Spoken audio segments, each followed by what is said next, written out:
Assalamualaikum warahmatullahi ta'ala wabarakatuh.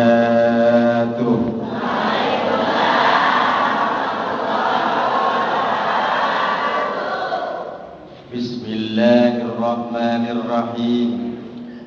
Bismillahi tawakkaltu ala Allah, la hawla wa la quwwata illa billahil aliyyil azim. Allahumma aftah alaina hikmataka wansur alaina min khazaini rahmatika ya arhamar rahimin. Rabbi ishrah li sadri wa yassir li amri wahlul 'uqdatam min lisani yafqahu qawli. Raditu billahi rabban wa bil islami dina wa bi Muhammadin nabiyya wa rasula. Alhamdulillahilladzi an'ama alaina bi ni'matil iman wal islam. Ashhadu an la ilaha illallah wahdahu la syarika lahu wa ashhadu anna sayyidana wa nabiyyana Muhammadan abduhu wa rasuluhu alladzi la nabiyya ba'dah. Allahumma salli wa sallim wa barik ala sayyidina Muhammadin wa ala alihi wa ashabihi ajma'in. Qala Allah ta'ala fi kitabihil karim wa huwa asdaqul qailin. A'udzu billahi minasy syaithanir rajim. Bismillahirrahmanirrahim. Wal 'ashr innal insana lafi khusr illa alladziina aamanu wa 'amilus solihati wa tawasaw bil haqqi wa tawasaw bis sabr. Al-ayah wal ma'na wallahu a'lam bil murad. Wa qala Rasulullah sallallahu alaihi wasallam, la tazulu qadama 'abdin fi yaumil qiyamah hatta yus'alu an arba'in. Al-hadis wal makna wallahu a'lam bil muradi, amma ba'd. Hadirin masyiral muslimin, jamaah Majlis Taklim Al-Islah yang saya hormati dan mudah-mudahan dimuliakan oleh Allah Subhanahu wa taala. Puji sebagai kalimat yang paling pantas kita ucapkan tatkala kita mau mulai ngaji. Mari kita persembahkan kehadirat Ilahi Rabbi. Syukur sebagai ungkapan rasa syukur atas nikmat-nikmat yang telah diberikan kepada kita. Mari kita hadiratkan kehadirat Allah yang Maha Ghafur. Karena pada hakikatnya Allah lah yang Maha mengatur, sehingga dalam kesempatan yang berbahagia ini kita bisa berkumpul bersama untuk mencari keridhaan Allah dalam upaya ta'liman wa ta'liman bi thalabul ilmi. Salawat wa salam ay makrunatan bi ta'lim, semoga tercurah kepada junjungan kita baginda yang mulia Rasulullah Muhammad, para keluarga, para sahabat dan para pengikutnya, termasuk kita yang hadir di tempat yang berbahagia ini. Amin amin ya Allah ya rabbal alamin. Hadirin masyiral muslimin rahimakumullah. Sebelum tausiah dilanjutkan, saya ingin memotivasi, bahasa kerennya mendorong kita untuk mau datang ke majlis taklim. Ini Bu Ustazah, Bu Haji, para runten ya, saya berdiri begini bukan ngajarin, kita mau belajar bareng-bareng saja. Karena Allah tidak mencatat kita dapat apa dari sini, tapi yang Allah catat itu kemauan kita datang ke tempat ini. Ini pun yang ingin saya sampaikan. Di mana Allah melalui Rasulnya katakan dalam sebuah hadis itu, man salaka tariqan ilal ilmi sahalallahu ta'ala tariqan ilal jannah. Ngerti enggak bu artinya? Enggak? Ada yang ngerti enggak? Yang ngerti cuma angkat jari itu. Ada yang ngerti enggak? Ini ada dompet kosong nih bu.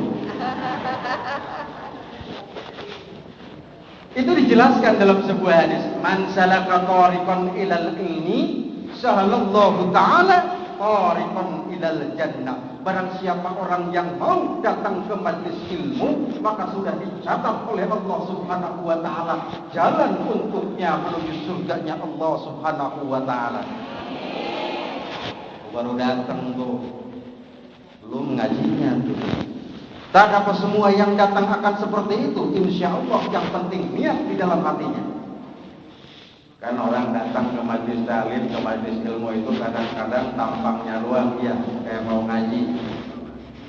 Ayo, enggak, di sini mah enggak, ini mah daerah lain. Di sini mah enggak, insya Allah. Memang macam-macam gitu dan orang yang datang ke majelis taklim banyak. Tampangnya saja mau datang ke majelis ilmu, mau taklim, padahal niat yang terkandung di dalam hatinya itu berbeda-beda. Yang pertama, orang datang ke majelis taklim, ke masjid, ke tempat pengajian itu cuma ingin ditaksir. Ada nggak di sini? Sesuatu ditaksir bukan individunya. Kadang-kadang punya gelang emas segede rantai kapal juga dipakai biar kelihatan. Punya baju yang bagus-bagus dipakai, untungnya di sini mau pakai seragam, jadi hilang dari makna itu. Mudah-mudahan ini mah tidak di sini mah, iya kan? Aduh, katanya ada majelis taklim, saya punya baju baru, ya udah pakai dulu katanya, biar kelihatan sama ibu-ibu yang lain. Allah karim, hilang pahala ngajinya itu, yang niatnya seperti itu. Lalu yang kedua, orang datang ke tempat ilmu, ke majelis taklim itu kelihatannya saja mau ngaji, padahal niat yang ada dalam hati cuma ingin ngedahdir. Tahu yang ngedahdir? Nundutan. Kata orang Sunda mah dikira kuku muntir si orang si ramah-ramah. Dikira mah nunduk lagi berpikir, gak taunya ada di atas celana. Barang ditanya, bu ngerti enggak? Bu ngertos, bu ngerti enggak? Kenapa bu? Bu. Biasanya gitu tuh. Yang bahaya tuh di wilayah saya di Sukabumi sana bu. Pengajian, aki-aki, nenek-nenek yang datang ke majelis taklim. Ustaznya, kiainya ngejelasin bab wudu. Bab wudu itu kan kalau di Sunda mah di itu bu, di nadom. Nadom itu dinyanyiin, dilaku. Waktu wudu aya kenal sadayana, hiji niat kadua ngumpah beungeutna, tilu ngumpah leungeun dua jeung sikuna, opat ngusap saeutik tina sirahna, lima ngumpah dua teu kana, memuncangan sarti rukun ka genep narek artin teu sabodo amat. Kepada ngerti kan? Nah, itu maknanya begini. Yang namanya rukun wudu itu katanya ada 6 tadi dikatakan kan. Yang pertama niat, yang kedua membasuh muka, yang ketiga cuci tangan sampai ke sikut, yang keempat ngusap sirah saeutik. Nenek-nenek kedengarannya itu ngusap sirah anu leutik. Kan bahaya, makanya kalau ngaji mah jangan nunutan ya. Artinya jangan terkantuk itu maknanya ke arah sana. Kan bahaya. Tadinya mah maknanya membasuh kepala sedikit, orang dia mendengarnya nyuci kepala yang kecil kan berbahaya. Aki mah punya kepala yang kecil, barang nenek mana katanya. Kan nah ini maknanya. Ada tuh orang datang ke majelis taklim, ke tempat pengajian itu ngedahdir. Katanya di rumah mah enggak bisa tidur, mending ke sana datang. Lalu kemudian yang ketiga, yang datang ke tempat ilmu itu ada lagi apa dan katanya yang cuma ingin buncir saja. Wah, ada lagi bahasanya cir-cir lagi. Yang buncir itu kan biasanya di rumah minum juga itu biasa dari air siulang. Kalau di tempat pengajian kan ada ini wasi gitu ya, mereknya juga lain. Alhamdulillah, malah biasanya mah kalau di tempat-tempat lain mah ada prasmanan dulu makan. Jadi niatnya itu ke sana, pengen makan-makan aja nanti di majelis taklim hilang di kepalanya itu yang kayak gitu. Yang keempat, yang terakhir, niat orang datang ke majelis tahfidz, ke majelis ilmu itu niat untuk berpikir dan berzikir untuk mencari keridhaan Allah Subhanahu wa taala. Yang bagaimana yang seperti ini, dia belum berangkat dari rumahnya pun juga sudah berniat, ini tawakkaltu 'ala Allah la haula wa la quwwata illa billahil aliyyil azim. Sudah niat dulu. Alhamdulillah, yang belum juga enggak ada. Ya. Langsung ke suami salaman, Bapak, Papi, Beb, aku mau berangkat dulu ya. Langsung dicatat oleh malaikat itu, ini semua amal baik. Ini mah mau pengajian, kadang-kadang kita mau bodo amat dulu aja berangkat. Salah. Sebaiknya lewat telepon, Pak, saya mau ngaji dulu ke sana, Pak, anu dulu ke sana. Maka insya Allah yang seperti itu, kalau katakan tadi, man salaka tariqan ilal ilmi, sahalallahu ta'ala tariqan ilal jannah. Siapa orang yang mau datang ke majelis ilmu, maka dicatat kepadanya jalan menuju surganya Allah Subhanahu wa ta'ala. Ibu-ibu hadirin sekalian yang saya hormati, jamaah majelis taklim Al-Islam yang mudah-mudahan dirahmati oleh Allah Subhanahu wa taala. Dalam kesempatan yang berbahagia ini saya ingin mengangkat sebuah ayat Al-Qur'an, surah Al-Qur'an yang tadi saya bacakan di pendahuluan. Surat Al-Asr. Ada yang hafal enggak? Enggak ada. Kelewatan amat Islam dari kecil enggak hafal surat Al-Asr. Nah, itu alhamdulillah. Apa? Udah apa? Ada berapa ayat surat Al-Asr? Apa kok ada 10?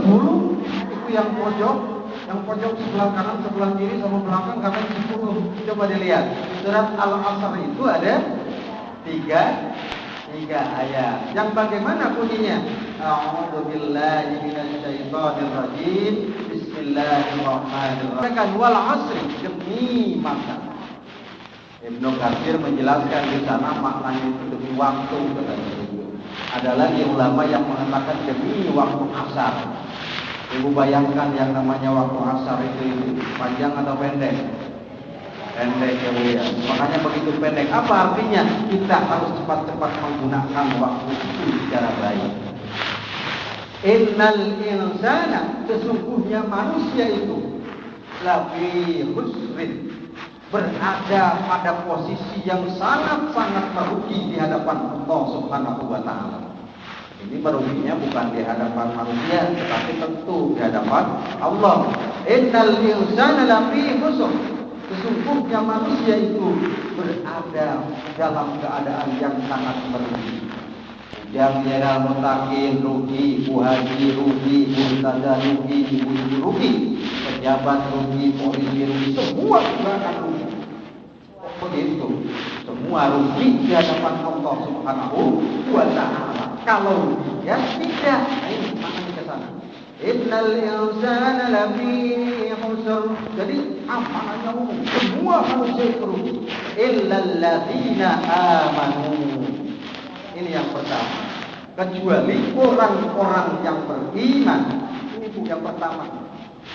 Maka catat dalam hidup dan kehidupan kita, kalau kita tidak ingin merugi di hadapan Allah Subhanahu wa taala, maka langkah yang pertama yang harus kita lakukan adalah amanu, beriman kepada Allah, beriman kepada Rasulullah, beriman kepada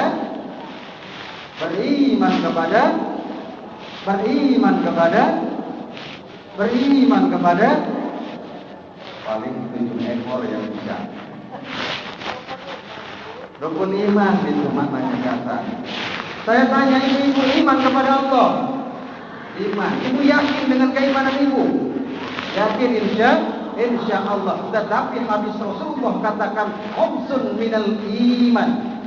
Ma lam yakun fihi syai'un minhunna fala imanalah. Ini kadang kita di hati udah saya mau udah iman kepada Allah, sumpah kita beriman dengan Allah. Tetapi Rasul katakan khamsun minal iman, 5 ciri, 5 tanda orang-orang yang mengaku beriman kepada Allah Subhanahu wa taala. Ma lam yakun fihi syai'un minhunna fala imana. Kalau tidak ada 5 ciri itu dalam diri kita, maka jangan mengaku-ngaku beriman kepada Allah Subhanahu wa taala. Walaupun tak saya ngaji, iya. Walaupun tak saya sholat, iya. Walaupun tak saya berbakti kepada suami, iya. Kalau 5 ciri ini belum ada pada diri kita, jangan mengaku-ngaku beriman kepada Allah. Karena Rasul katakan, "Khamsun minal iman ma lam yakun fihi syai'un minhunna fala imana." 5 macam ciri orang yang beriman kepada Allah itu. Kalau tidak ada dalam dirinya 5 ciri ini, maka jangan mengaku beriman kepada Allah Subhanahu wa taala. Yang pertama, ciri keimanan kita kepada Allah, at-taslim li amrillah. Apa itu? At-taslimu li amrillah. Tunduk dan patuh akan seluruh ketentuan dari Allah Subhanahu wa taala. Waduh, berat. Langsung semuanya tuh diam dan balik ketawa-tawa. Kalau kita tidak pernah taslim, tunduk dan patuh akan seluruh ketentuan Allah, jangan mengaku beriman kepada Allah. Maka nanti kamu akan masuk pada golongan orang-orang yang merugi di hadapan Allah Subhanahu wa taala. Tunduk dan patuh seluruh ketentuan Allah. Apa ketentuan Allah? Tercantum di dalam Al-Qur'anul Karim sejak kita lahir sampai kita mati, sejak kita bangun sampai kita bangun lagi, itu sudah di dalam. Ngomong beriman kepada Allah, jangan ya Bu ya.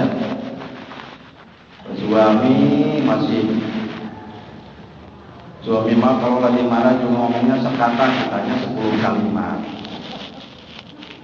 Ini mah di sana, ibu di sini mah solehan katanya. Insya Allah ini mah tidak ada. Sono ini mah jauh. Iya. Aku beriman kepada Allah. Allah perintahkan kepada kita, tegakkan sholatnya yang baik. Waduh, suka keganggu masih sama sinetron. Waduh, masih suka keganggu masih sama gadget. Gadget atau tablet, HP. Kita mengaku beriman kepada Allah, disuruh Allah ikuti Rasulullah, suruh puasa Senin Kamis, nggak pernah, setahun lalu nggak pernah, usia mah udah hampir 60 tahun belum pernah puasa Senin Kamis.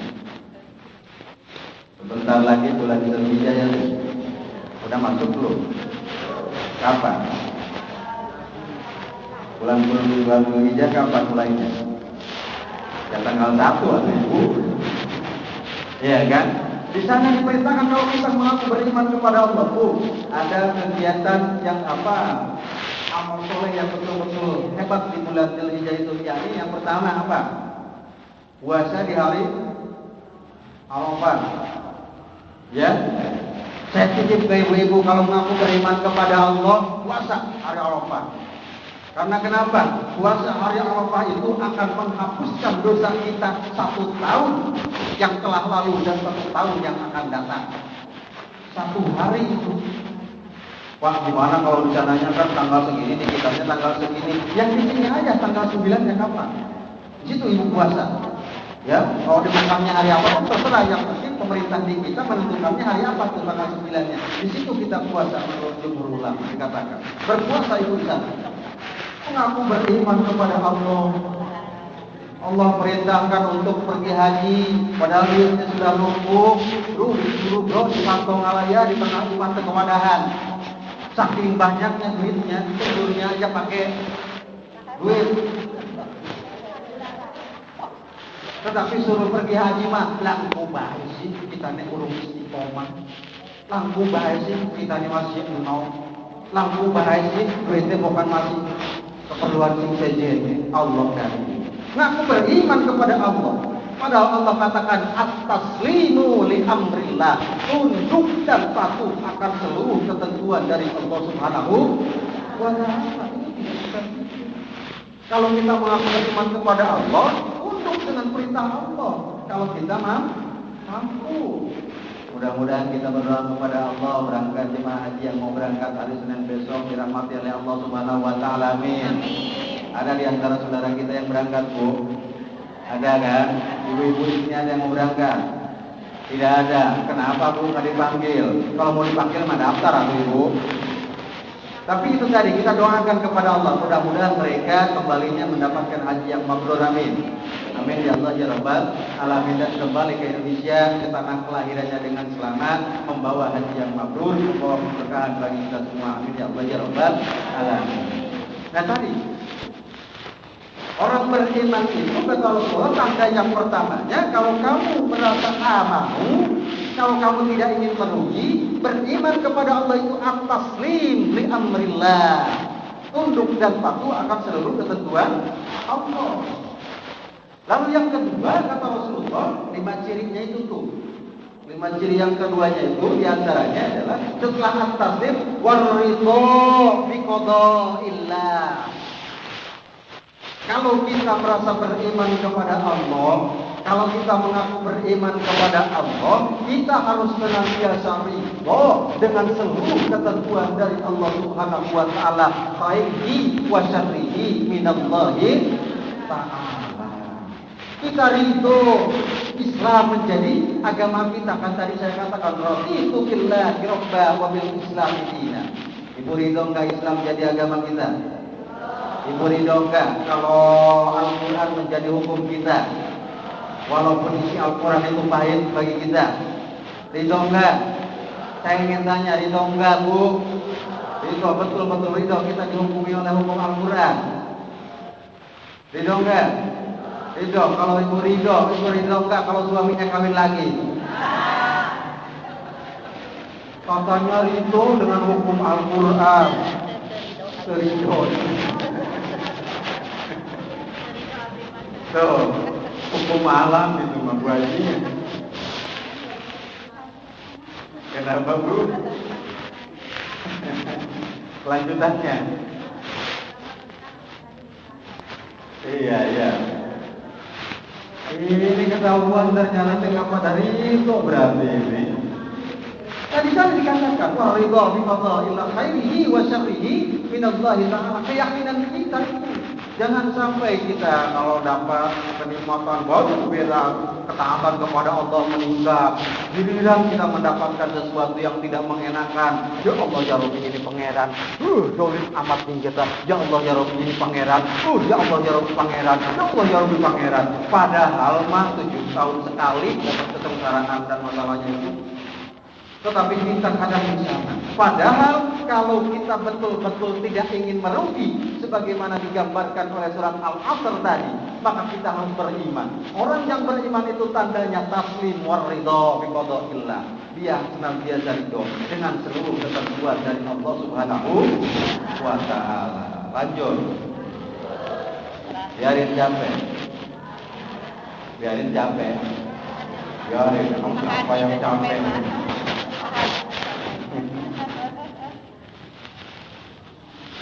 Lalu yang ketiga tanda orang yang beriman itu kata Rasulullah, wattaqmidu illallah, berserah diri kepada Allah. Orang yang jangan sampai kita mengaku-ngaku beriman kepada Allah tetapi kita tidak berserah diri kepada Allah. Punya masalah, punya penyakit apa, dibawa ke sana tuh.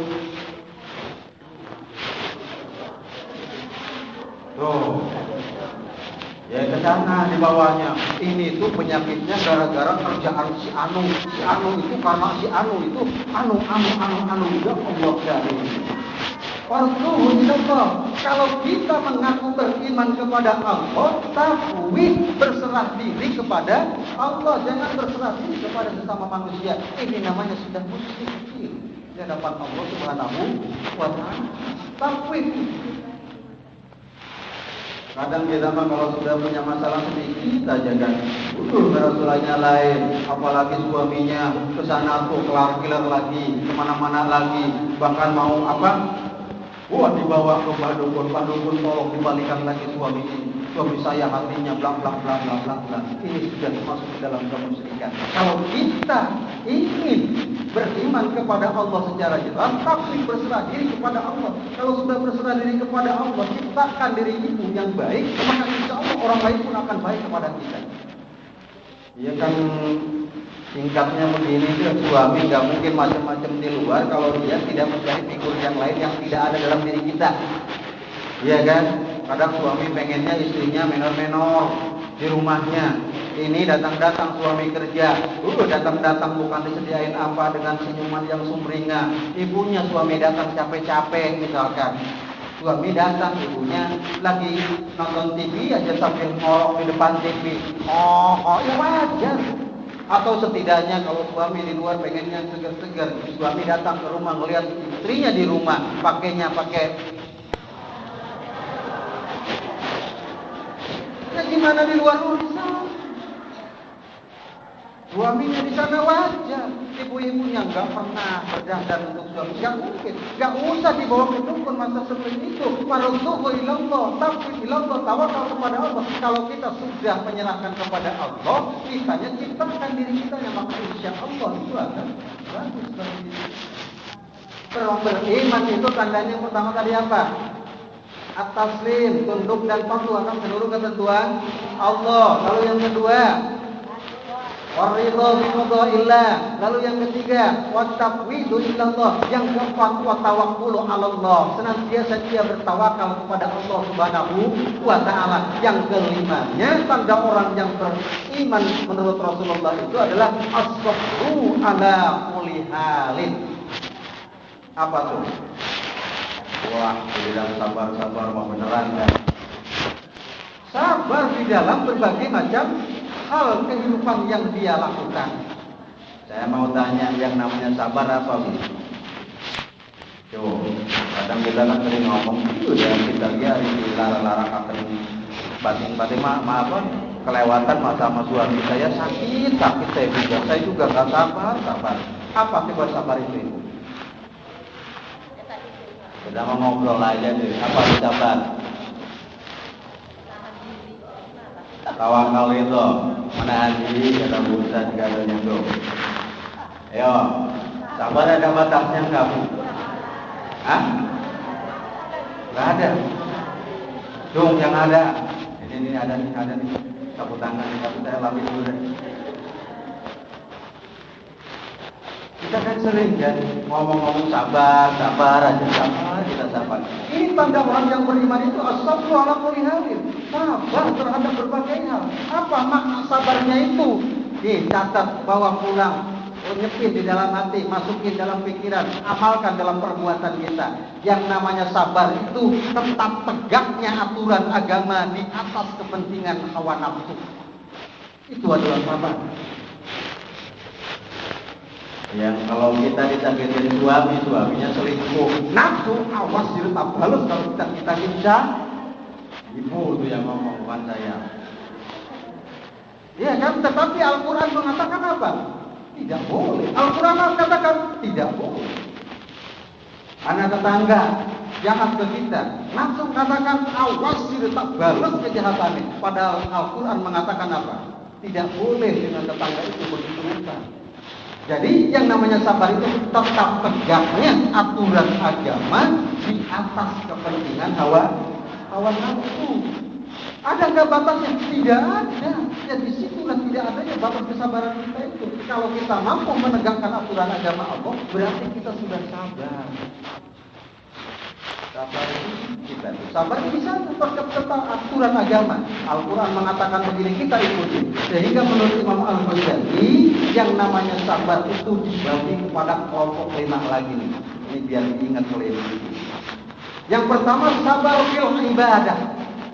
Sabar ketika kita menjalankan ibadah. Contohnya, Bu, kan kalau kita lagi sholat, sinetronnya lagi rame, apalagi lagi nonton Haji Muhyiddin, Ustadznya gaul. Apalagi kita lagi nonton Haji Muhyiddin. Padahal Allah katakan as-sabru fil ibadah. Tegakkan agama Allah di dalam kamu menjalankan ibadah kamu. Jangan ikutin hawa nafsu kamu. Hawa nafsu kita kan ketika kita habis sholat, sinetronnya lagi rame, hawa nafsu kita pengennya apa? Langsung pergi kan? Bahkan kita tunggu dulu, mau dikit deh sholatnya. Ibu dia lagi rame, nunggu di iklan dikit, beriklan masuk. Nggak taunya iklannya cuma satu. Saya trek dok sih, ya, satu doang iklannya. Ibu bikin dikit lah iklan nani, terus aja. sampai 5 sholat Allah karim. Padahal dikatakan bisa as-sabru sabar. Al-Quran Allah katakan ketika membaca Al-Quran itu harus tartil, apalagi ini dalam posisi sholat. Dalam sholat. Gimana itu mau masuk sah sholatnya kalau seperti itu? Karena kita tidak sabar terhadap ibadah kita. Sabar itu tetap tegak aturan agama di atas kepentingan hawa nafsu, di atas golongan hawa nafsu. Al-Quran itu mengatakan kalau kita sholat itu harus dijaga tumaninahnya, ruku sujudnya harus dipelihara, bacaannya harus dipelihara. Itu maknanya ke sana.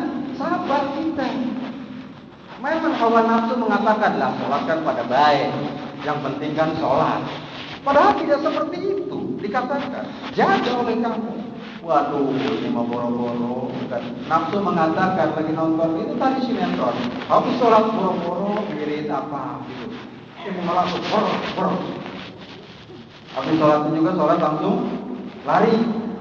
Padahal Rasulullah katakan man tarokal wirda. Ada yang hafal nggak hadisnya Bu? Kalau ada yang hafal saya lupa lagi. Man tarokal wirda bahwa kirdun, itu istilahnya begitu Bu.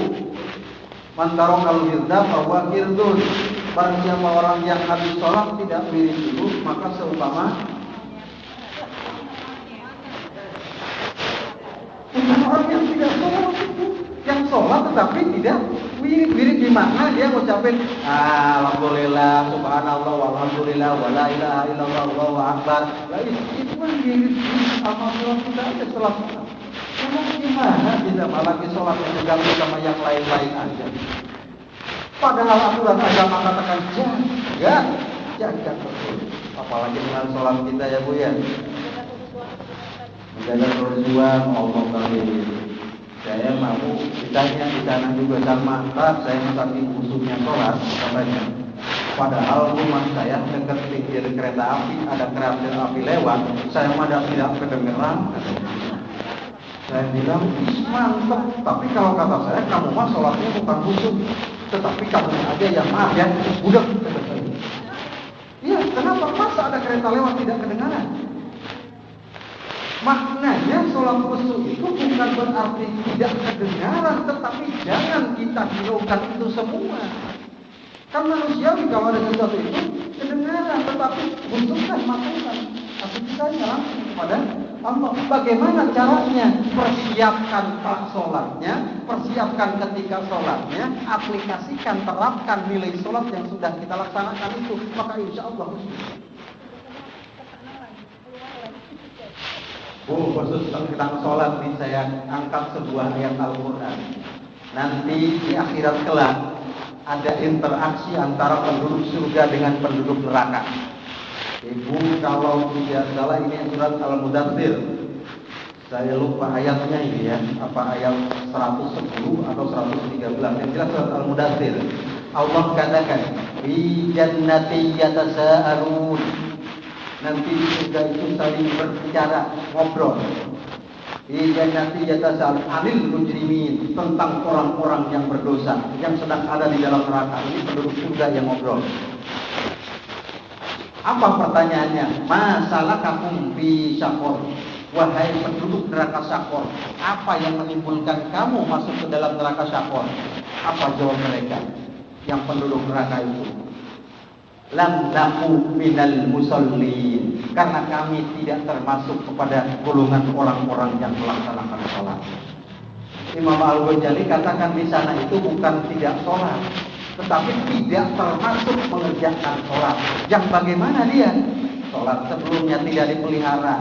Sholat ketika sholatnya tidak dipelihara rukun, syarat dan wajibnya. Awalnya tidak dipelihara toharohnya. Akhirnya tidak diterapkan nilai-nilainya. Lagi sholat, gunungannya sampai ke sini kongser. Tetapi ketika dia jalan-jalan ke sana sama pakainya juga you can select mau saja sih.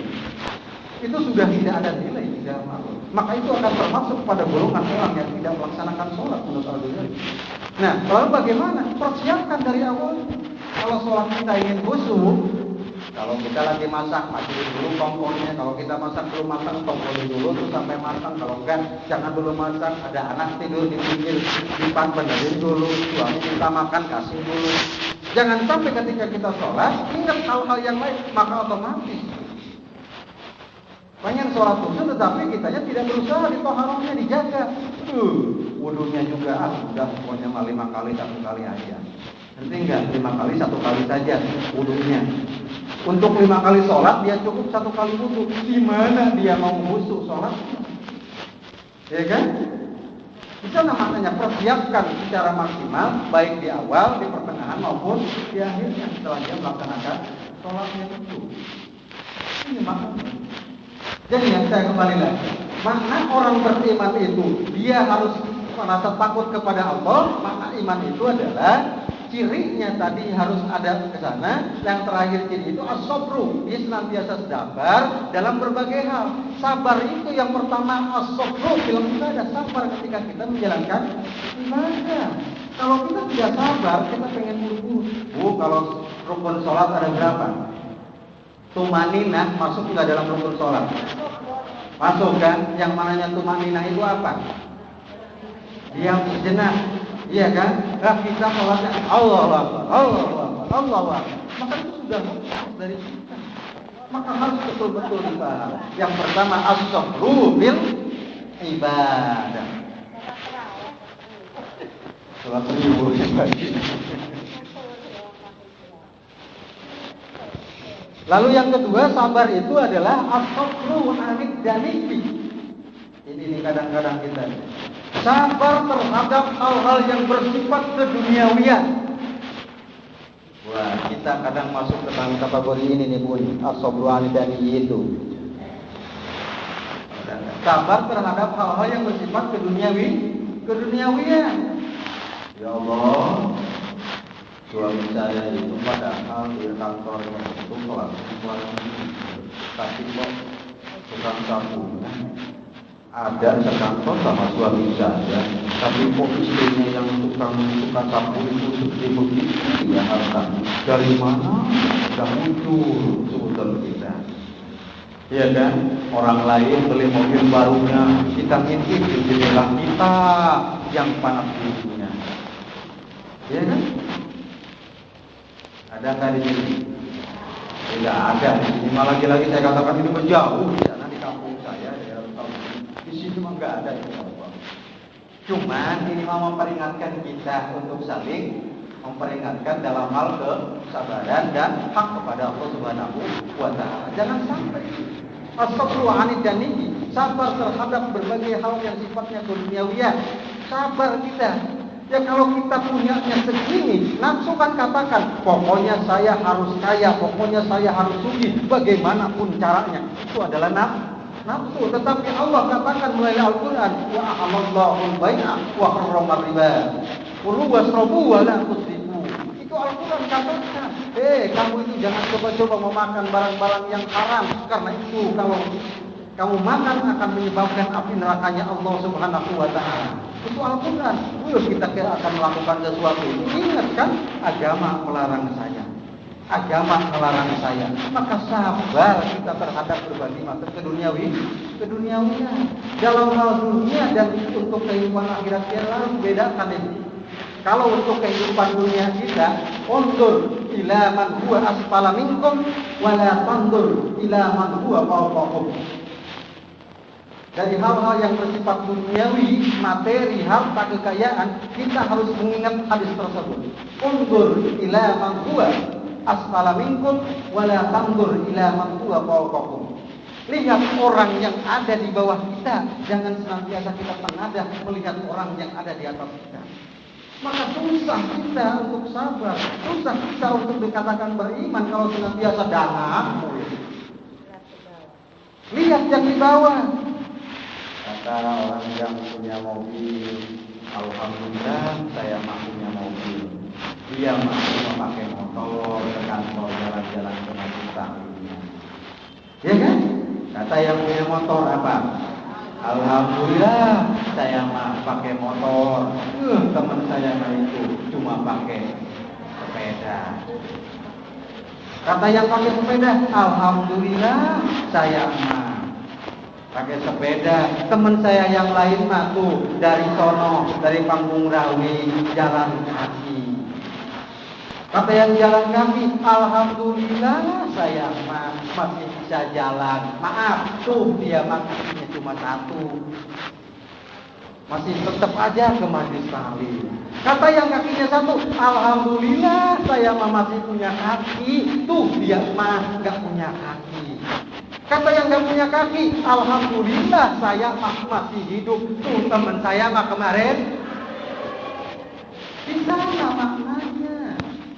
Kadang kalau kita kan begitu melihatnya, udah punya satu, pengen kedua, udah pengen dua ketiga, yang nggak ada habisnya ke sana, maka muncul kita akan menghalalkan segala cara untuk memperoleh bahaya tidak ada. Ya kan? Kalau aneh dan sabar terhadap hal-hal yang bersifat keduniawi. Lanjut. Ada yang tanya? Silakan. Ada. Lanjut.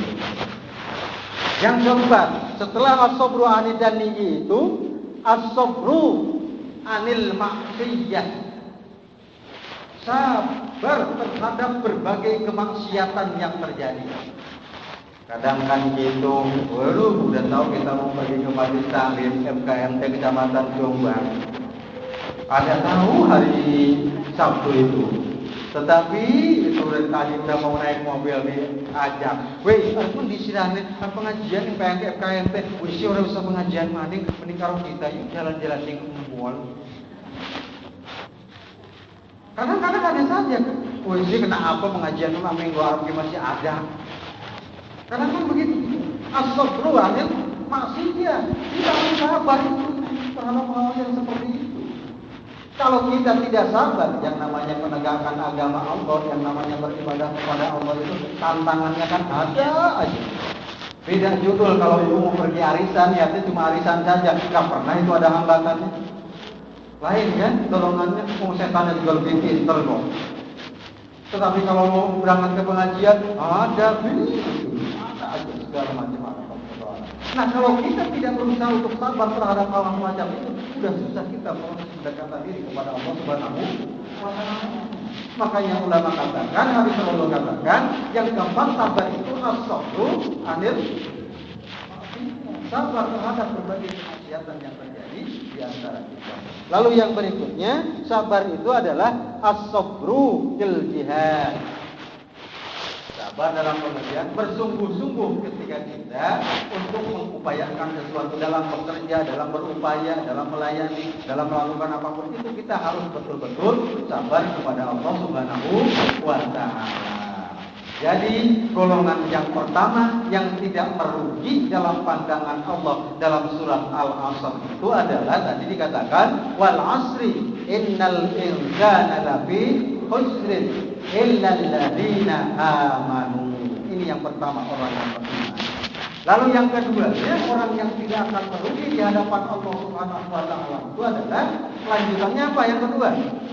Wa amilus sholihat, yakni orang-orang yang senantiasa beramal saleh. Sudah amal soleh Bu? Sering beramal soleh Bu? Sudah? Alhamdulillah. Senang gak Bu beramal soleh? Salah satu amal soleh itu adalah infak dan sedekah Bu. Ibu masuk ke masjid Taklim, ke masjid, ke tempat pengajian. Di tempat pengajian ada kelopak amal. Nanti kelopak amal enggak? Ke kotak amal. Di kantong ibu ada duit 155.500 rupiah. Mana yang mau ibu masukkan?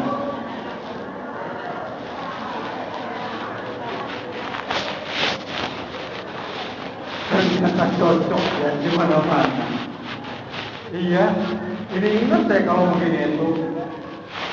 Kan naluri kita orang itu ya. Di kantong itu ada duit 155.500 rupiah. Mau masuk ke masjid, ke Majlis Taklim, ada kotak amal. Dari mana tadi? Mana tadi itu? Mana tadi itu? Masya Allah, nggak taunya cuma cari yang 500 perak, mau ke surga aja 500 perak. Kelewatan.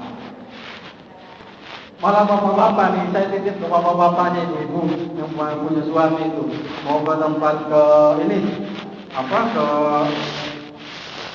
sholat Jumatan kantong pokoknya yang di depan Bu Haji nyimpen duitnya 500 perak di depan. Dia sholat kebetulan di belakangnya ada itu anak-anak gua, ya kan? Itu khawatirnya kan begitu. Itu si anak-anak orang lain mah ngedoa apa gitu pas sudah doa itu. Dia mah bukan doanya juga. Ya Allah, mudah-mudahan di masjid ini saya dapat duit, ya Allah mudah-mudahan saya dapat duit, ya Allah gitu. Dia lagi sholat itu. Nggak taunya betulan itu si bapaknya lagi ruku, ngegelotok itu kulung. Hati-hati itu mah kejadian betul gitu. Apa artinya ya Allah? Apalagi sekarang memang perak sudah tidak ada ininya lagi ya. Hati-hati. Kadang kita gitu. Padahal Allah katakan tanda orang yang tidak akan merugi di hadapan Allah Subhanahu wa taala itu adalah yang kedua, wa amilus sholihah, yakni orang-orang yang senantiasa beramal soleh. Saya tanya ke ibu, apa sih amal soleh itu? Nggak tahu kan, kalau saya ngaji, kalau sudah saya tahu mah saya yang sampai gitu. Yang namanya amal soleh itu adalah sarful abdi bijami ma'an amallahu ta'ala. Amal soleh itu adalah perbuatan yang kita lakukan dalam rangka mentasarufkan apa yang Allah berikan kepada kita untuk senantiasa bernilai ibadah di hadapan Allah Subhanahu wa ta'ala. Itu adalah namanya kita perbuatan amal soleh, mentasarufkan apa yang Allah berikan kepada kita untuk senantiasa bernilai ibadah di hadapan Allah Subhanahu wa ta'ala. Punya tangan kita gunakan untuk beribadah, itu adalah amal soleh. Bagaimana caranya? Membantu orang, bantu suami, ngurus anak segala macam, itu namanya amal soleh karena tasarufkan di jalan Allah untuk bernilai ibadah di hadapan Allah. Punya kaki berangkat ke majelis taklim, itu amal soleh. Punya tangan ngambil duit 500 masukin kotak amal, itu amal soleh. Punya tangan kiri, itu amal soleh kalau dilakukan untuk taharah kepada Allah, bersuci kepada Allah. Jadi yang namanya amal soleh itu adalah perbuatan yang kita lakukan dalam rangka mentasarufkan kenikmatan Allah yang Allah berikan kepada kita untuk bernilai ibadah di hadapan Allah Subhanahu wa ta'ala. Jadi mencakup seluruh apa yang Allah berikan kepada kita. Itu adalah amal soleh, itu harus kita lakukan, kita rasakan. Gitu. Memang Allah memberikan kenikmatan kepada kita untuk apa? Allah memberikan tangan kepada kita untuk apa? Allah memberikan harta kepada kita untuk apa? Tidak senang tak dengan itu. Iya tak? Jawabnya dalam Al-Quran. Wa ma khalaqtul jinna wal insa illa liya'budun. Jadi dengan demikian amal soleh itu kita gunakan apapun yang Allah berikan kepada kita untuk bernilai ibadah di hadapan Allah Subhanahu wa ta'ala. Kadang kalau kita kan saya mau amal soleh di mana, wong hartanya nggak punya. Kalau nggak punya harta, lakukan dengan yang lain. Kita mampu dengan apa? Lakukan amal soleh itu dengan apa yang kita miliki. Ingat tuh dalam sebuah hadis Allah katakan, nanti kita dikumpulkan di yaumil akhirat itu di alam mahsyar. Siapa yang sudah pernah ke sana? Belum. Ada yang sudah mau cepet-cepet nggak? Kalau ibu mau cepet-cepet katuran ya duluan, saya mana dia aja belakangan. Ya, nanti di akhirat kelak kita itu dikumpulkan di alam mahsyar itu. Ini kaitannya dengan amal soleh, dengan apa yang harus kita laksanakan. Dikumpulkan di alam mahsyar, yang mana mahsyar itu adalah satu dataran yang sangat luas. Bayangkan oleh kita, manusia sedunia dikumpulkan di tempat itu. Matahari tingginya cuma satu tumbang. Satu tumbang itu kalau sekarang paling 1,5 meter. Berarti segini kita nih. Lantainya terbuat dari tembaga. Coba bayangkan panas. Manusia di situ bertriliun manusia. Sehingga tergantung amal dan perbuatannya di sana kita keberadaan. Ada yang terlelap dengan keringat. Ada yang cuma segini, ada yang sampai kepala, bahkan ada yang sampai tertutup di sana. Itu kita nanti. Sebelum kita dilemparkan oleh Allah ke dalam neraka atau ditarik kita ke dalam surganya Allah, itu belum. Nah, di sana akan diajukan 4 pokok persoalan kepada kita. Jadi, di sana kita akan ditanya oleh Allah tentang 4 pokok persoalan kita. Makanya harus sering-sering beramal soleh dari apa yang kita miliki. Karena Allah katakan, tadi saya katakan, la tazulu qadama 'abdin fi yaumil qiyamah. Tidak akan mampu beranjak kaki seorang hamba nanti di yaumil qiyamah, bil mahsyar, yaitu di alam mahsyar nanti, hatta yus'alu an arba'in, sebelum ditanya 4 pokok persoalan ketika kita hidup di dunia ini. Oh, ya. Ini tadi ya. Alhamdulillah kita bisa bertemu. Ya, lanjut Ibu. Ini kita tahu melihat kualitas ujangnya, tahu melihat apanya. Itu ada yang melongo, ada yang begini, ada yang begini. Mudah-mudahan kita kantuk-kantuk lah.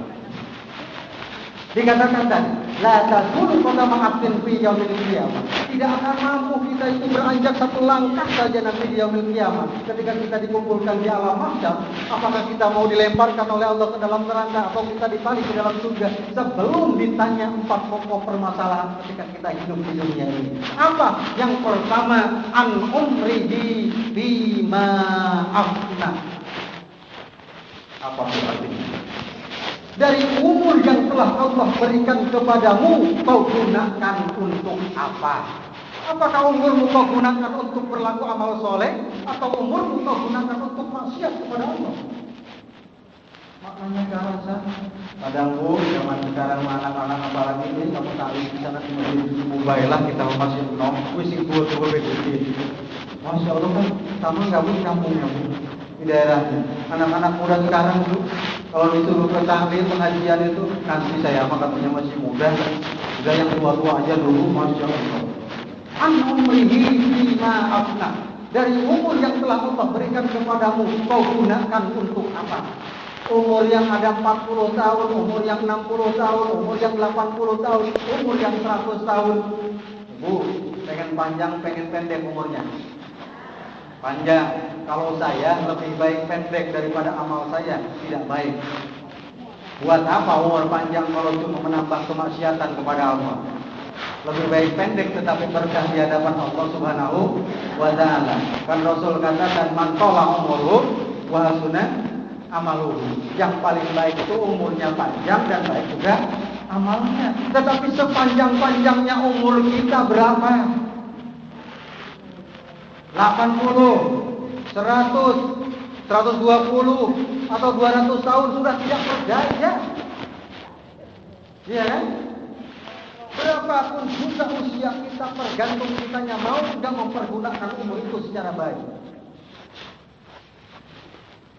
Kan dikatakan yang namanya umur sepanjang-panjangnya pun juga kalau sudah tiba saatnya kepada kita, kullu nafsin dha'iqatul maut. Ibu yakin gak bakal mati? Yakin kan? Idza jaa ajaluhum la yastakhiruna as-sa'ata wa la yastaqdimun.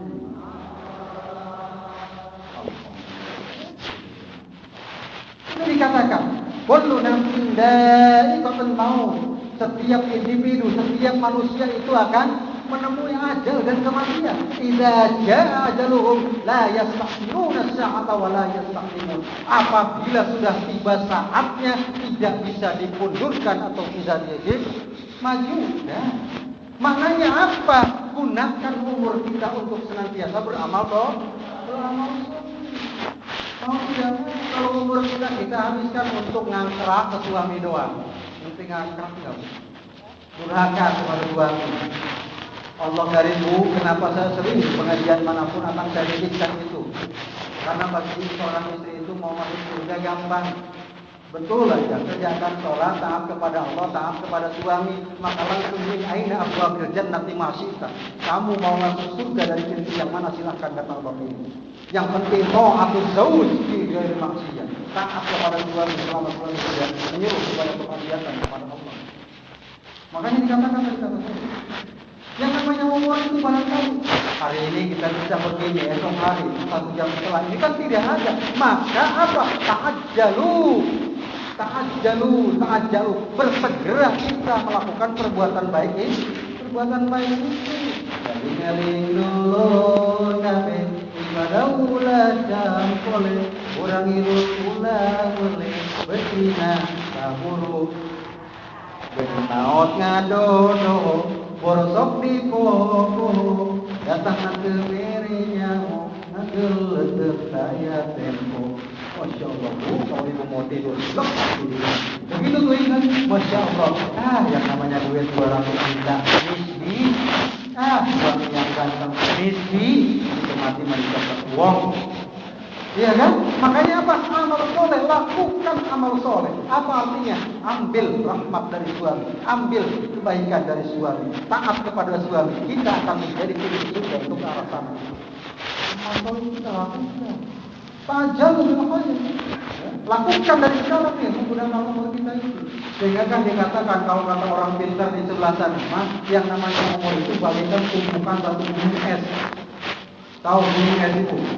Segede apapun dia akan meleleh dan habis, ya kan? Yang namanya es balok segede apapun, padahal keras ya, ditaruh dipakai ngedinginin ikan, habis enggak? Habis. Dipakai makan kolak, habis. Dipakai freezer apa lagi, pasti habis. Bahkan didiamkan pun itu es akan habis. Begitupun dengan umur kita. Nah ini akan ditanya oleh Allah, an umrihi fi ma'afna. Umur yang kau gunakan, yang Allah berikan kepadamu, kau gunakan apa? Insya Allah, alhamdulillah kalau ada sekarang yang usianya sudah 70 tahun. Berkah dari Allah, karena salah satunya berarti kan sudah dilebihkan oleh Allah Subhanahu wa Ta'ala. Ya, tapi introspeksi, muhasabah terhadap diri kita. Umur saya sudah 40 tahun, berarti saya itu sudah 40 kali Ramadan, sudah 40 kali bulan Dzulhijjah gitu ya. Dari 40 kali bulan Dzulhijjah, saya sudah puasa di bulan hajinya berapa kali ya. Introspeksi dalam diri kita. Ta'ajjalu bil khair ini bisa. Oh, selama bulan Ramadan saya itu pernah puasa 6 hari setelah Ramadannya berapa kali ya? Belum pernah bisa kayaknya. Introspeksi, maka ketika kita sudah sadar itu, ta'ajjalu bil khair. Besok ada pengajian dimanapun saya akan lakukan. Besok ada orang meminta-minta berapapun yang ada dari saya akan kasihkan. Besok suami saya nyuruh apapun akan saya ikuti. Itu maknanya ke arah sana, ta'ajjalu bil khair. Karena tidak tahu kita hari esok, hari lusa, hari ke depan tidak ada yang tahu. Ta'ajjalu umur itu harus bersegera untuk melakukan kegiatan baik dalam upaya menggunakan umur kita itu. Saya katakan, Bu, jangan takut kan kalau umur dimanapun kita mati, yang penting kita membawa iman dan Islam, artinya husnul khotimah. Tetapi kadang-kadang gimana mau husnul khotimah kalau iman kita yang tidak husnul khotimah, kalau sikap hidup kita yang tidak husnul khotimah. Doa Allahumma rabbana atina fid dunya hasanah wa fil akhirati hasanah wa qina adzabannar. Allahumma inna na'udzubika. Apalagi, Bu? Allahumma ini as'aluka. Allahumma ini doa juga minta kepada Allah kita, maka ya Allah jadikan saya husnul khotimah, ya Allah jadikan saya husnul khotimah. Diajak pengajian orang gelap, tetangganya ada hajatan nggak mau bantu, suaminya butuh apapun tidak pernah dilaksanakan. Bagaimana kita itu mau husnul khotimah? Pergunakan mulai saat ini umur kita untuk senantiasa kita gunakan dalam upaya mencari kebaikan di hadapan Allah Subhanahu wa Ta'ala. Masih ada waktunya.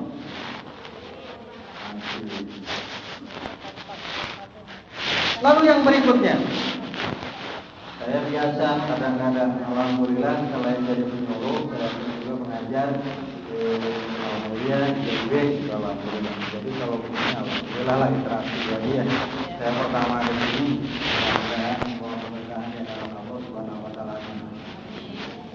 Jadi, ya, kita tidak akan mampu beranjak, tidak akan mampu kita itu dihisab dulu, diperhitungkan dulu oleh Allah Subhanahu wa taala dari umur yang kita miliki. Lalu yang kedua, pertanyaan yang akan datang kepada kita itu adalah wa an ilmihi bima fa'ala fihi.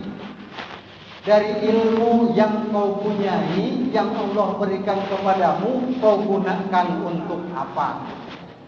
Ketika bicara ilmu itu, ibu bisa alif bahasa, atau ibu tahu rukun wudu, rukun sholat, tapi ibu tidak berusaha mengajarkan minimal ke anak-anak kita, maka itu akan menghantarkan kita kepada neraka-Nya Allah Subhanahu wa taala. Kam min alimin wal ilmu yal'anu. Berapa banyak orang yang berilmu, tetapi dia tidak akan mendapatkan apa-apa dari ilmunya, malah justru ilmunya yang akan melaknat dirinya. Kenapa? Karena tidak berusaha untuk diajarkan minimal kepada anak-anak kita.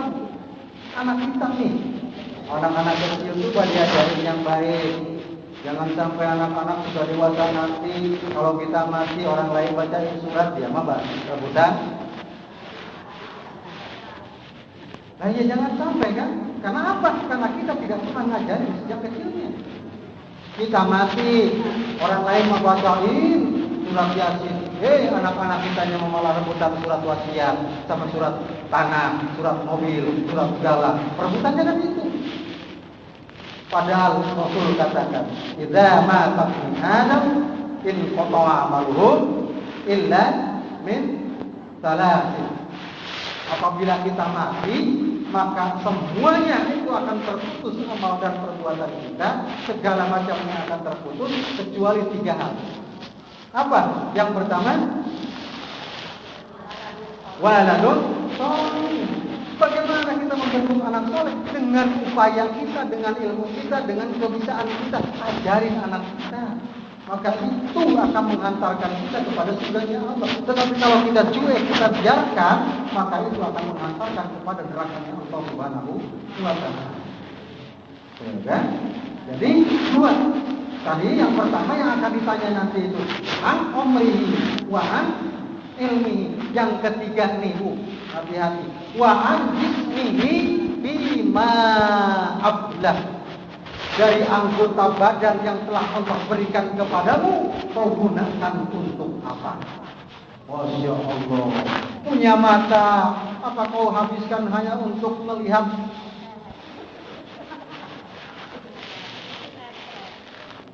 mendingan sinetronnya yang mendidik Mabuya. Ini mah sudah sinetronnya, Masya Allah. Sudah anak muda, sudah tidak jelas nilai ajarannya. Ya, punya mulut, bukannya untuk digunakan untuk kebajikan, malah pakai ngomongin orang. Kita mau ngomongin ya, mesti aku mau coba ngomongnya, tapi kita mau udah ngomongin ya bukan ngomongin. Tapi ini mah ya nerangin aja, ayo ikan mulut kita. Kan kita sudah paham betul bahwa nanti semua itu akan dikunci oleh Allah Subhanahu wa taala di yaumul qiyamah. Iya kan? Mati-mati akan berbicara, mulutnya akan diam, kita tidak bisa, dan semuanya akan bersaksi di hadapan Allah. Kaki kamu dipakai apa saja? Alhamdulillah ya Allah, saya dipakai untuk ke majelis ilmu. Dicatat oleh Allah, alatnya keluar itu, blueprintnya, perinannya itu keluar, catatannya itu. Sehingga dikatakan kalau kita menerima catatan dengan tangan kanan, maka kita akan bahagia. Tetapi sebaliknya kalau kita menerima catatan dengan amal kiri, akan sengsara di hadapan Allah, dan itu selamanya kita di sana. Masya Allah. Mulai sekarang. Mana kita rasa? Itu kan wa'an jismihi iman. Dari anggota badan yang Allah berikan kepadamu, kau gunakan untuk apa? Apa untuk kesenangan suami atau untuk kesenangan orang lain? Ini maknanya tadi saya katakan, banyak orang sholat tetapi dia tidak mendapatkan apa-apa dari sholat yang dia laksanakan. Ketika sholat betul-betul dia tersembunyi, tertutup dia, tetapi sudah keluar, Masya Allah, tidak terasa barangkali di depan rumahnya depan jalan raya, nyapunya pakai segini doang nih, rok mini. Wah, tidak terasa itu. Padahal justru itu menghantarkan kita kepada neraka Allah. Jisim kita, anggota badan kita, kalau kita tidak pelihara, maka itu akan menjadi wasilah untuk sampai ke neraka Allah Subhanahu wa taala. Jaga dari mulai sekarang. Ingat bro, dalam perjalanan Rasulullah Isra Mi'raj, Itu kan Rasulullah dibawa ke surga dan dibawa ke neraka. Ketika di neraka Rasulullah sama malaikat Jibril diperlihatkan oleh Allah ada perempuan yang digantung kakinya ke atas, kepalanya ke bawah, dibanduli dengan batu yang dari api neraka. Saking dahsyatnya Rasulullah tanya kepada malaikat Jibril, "Ya Jibril, kenapa perempuan ini sampai seperti ini ya Jibril?" Apa jawab Jibril?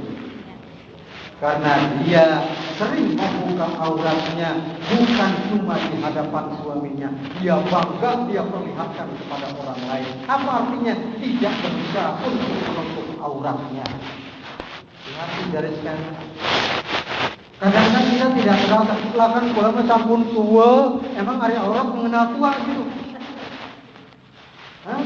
Wong sing kenal ya, tak pengusian itu sampun 70 tahun siapa sing arep serseran. Ya Allah, dan jangan sampai mau berapapun usianya, memang itu layak untuk ditutupi, seluruh anggota badan kita tutupi, bukan karena usianya, bukan karena apanya, tutup itu. Kalau kita sudah laksanakan itu terapkan di sana, kadang-kadang kita bangga, lagi muda mah, dilirik sisir lengit, diharap dia. Kita melenjang, saking benar-benar bangga hidungnya mantu, bangga tingginya semampai, bangga rambutnya hitam, semuanya udah orang lain mah lewat dah. Barang mati mah pada baik untuk jaga itu, jangan sampai anggota badan kita itu justru akan menjadi sebab, menjadi akibat kita masuk ke dalam nerakanya Allah Subhanahu wa Ta'ala. Wa an jismihi bima dari anggota badan yang Allah berikan kepadamu, kau gunakan untuk apa? Yang terakhir pertanyaan yang disampaikan oleh Allah kepada kita nanti yaumil mahsyar itu, wa an malihi min aina iktasabuhu wa bima anfaqah. Yang lain tadi pertanyaannya satu-satu ya. Dari cuma satu. Tetapi giliran harta, kekayaan, materi yang kita miliki, dua pertanyaannya itu akan disampaikan nanti. Kita belum tahu itu apa masuk surga atau neraka. Kalau salah jawaban kita berarti itu alamatul musibah bagi kita, musibah bagi kita itu. Wa an maliki, dari harta yang kau miliki, min aina iktasabuhu, dari mana kau dapatkan, wa bima anfaqah, dan untuk apa kau nafkahkan. Harta yang kita miliki kalau kita dapatkan dari cara-cara yang tidak halal, maka itu akan mengantarkan kita ke nerakanya Allah. Hati-hati ya, saya pikir kalau suami misalkan padahal pelapornya sudah jelas. Ya, kalau PNS saya PNS golongan 3, gajinya kan kebaca 3 juta. Tiba-tiba saya bawa karung ke rumah. Jangan langsung tenang. Apalagi sekarang ya, tanya dulu, Pak, saya bukan tidak doyan sama hijau sama duit, Pak. Tapi ini dari mana? Alurnya silakan. Kalau sudah jelas ambil, Pak. Dan kalau ada dari zat-zat makanan yang ditimbulkan dari harta yang haram, maka hakikatnya darah yang mengalir pada tubuh kita dan pada darah anggota keluarga kita adalah siksa api neraka, kata Rasulullah SAW. Hati-hati. Min aina, dari mana kau dapatkan? Apakah ditempuh dengan cara-cara menipu, berbohong, bohong? Apakah kalau kau jualannya barang yang halal? Jangan sampai itu anak kita, suami kita duitnya banyak tetapi hasil jualan ganja atau jualan narkoba. Haram hukumnya itu. Bisa dipakai berangkat haji? Tidak usah itu. Karena barangnya pun sudah wa bima anfaqah, dan untuk apa harta yang kau miliki itu kau gunakan. Jangan salah, Islam mengajarkan mantan nabil Islam sunnatan hasanatan falahu ajruha wa ajru man amila ba'da. Barang siapa di dalam Islam melakukan suatu perbuatan lalu kemudian diikuti oleh yang lain, maka dia akan mendapatkan pahala dari yang dia kerjakan dan dari pahala orang yang mengerjakan yang mengikuti dia itu. Paham tidak, Bu? Multi level marketing. Jadi kalau ibu ngajarin alif, Terus yang ibu ajarin si A itu punya murid lagi 3, maka yang murid 3 itu mengalir pahalanya dan kita itu dalam Islam kalau kita mengajarkan itu. Begitupun kalau ibu punya duit 100 juta, ibu sumbangkan ke yayasan majelis Yatim Piatu, atau ibu sumbangkan ke masjid, ke majelis taklim, dipakai ibadah ribuan orang di situ, maka pahalanya akan terus mengalir kepada kita. Itu maknanya seperti itu. Apa digunakan untuk apa itu? Tetapi sebaliknya, kalau harta yang kita miliki kita nafkahkan untuk maksiat kepada Allah, maka dosa orang yang melaksanakannya pun juga kita mengikuti dosa yang dia laksanakan itu. Jangan salah, tiba-tiba ibu lagi dapat liburan gede-gede. Nikahin anak, ibu ngundangnya nggak tanggung-tanggung, si Dewi Persik sama saudara kita. Tapi pengen tenar, iya kan? Wah, lalu kemudian si Dewi Persiknya joget keluarin begini doang. Terus, tiba-tiba yang datangnya di acaranya juga ribut pada mabuk di situ. Hakikatnya di hadapan Allah, ibu menanggung dosa yang mereka laksanakan itu.